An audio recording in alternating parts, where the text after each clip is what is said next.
வாழ்க இவ்வையகம் வளத்துடன் வாழ்க வாழ்க. வாழ்க இம்மாநிலம் ஆழ்ந்துணர்ந்து அமைதியாக. அன்பர்களே, அக்டோபர் 31 இன்றைக்கு தத்துவஞானி வேதாத்ரி மாமணி அவர்கள் சத்சங்கம் என்கிற தலைப்பிலே நம்மை சிந்திக்க சொல்கிறார். உலகெங்கும் பல்வேறு ஆன்மீக தத்துவ விளக்க மையங்கள், சங்கங்கள் இருக்கின்றன. உண்மை, அவைகளெல்லாம் என்ன செய்கின்றன என்பது குறித்து தான் இன்று நாம் பேச இருக்கிறோம். குறையொன்றும் இல்லை மறைமூர்த்தி கண்ணா என்று பாடுவார்கள்.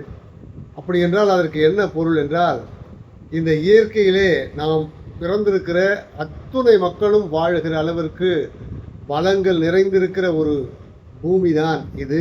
இதில் குறை ஏதும் இல்லை. அப்படி என்றால் இங்கே ஏற்றத்தாழ்வுகள் இருக்கின்றனவே, வறுமை இருக்கின்றனவே, பாகுபாடுகள் இருக்கின்றனவே என்றெல்லாம் நீங்கள் கேட்கக்கூடும். தத்துவஞானி வேதாத்ரி மாமணி கூறுகிறார், அதெல்லாம் இயற்கையின் குறை அல்ல, மனிதர்களே செயற்கையாக ஏற்படுத்தி கொண்ட குறைதான் என்று அற்புதமாக கூறுகிறார்.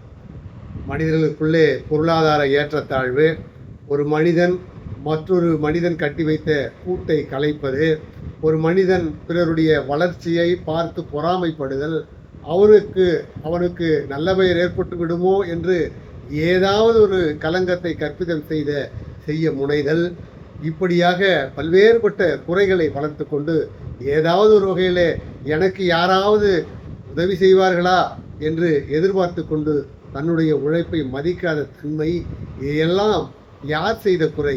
இது இயற்கை செய்த குறையா? அல்ல, மனிதர்கள் தனக்கு தாமே செய்து கொண்ட செயற்கையான குறைபாடுகள். இதனைத்தான் நாம் களைய வேண்டும். இதனை களைவதற்குத்தான் உலகெங்கிலும் சங்கங்கள் ஏற்படுத்தப்பட்டு நல்ல நெறிகளை மக்களுக்கு போதிக்க துவங்குகின்றன.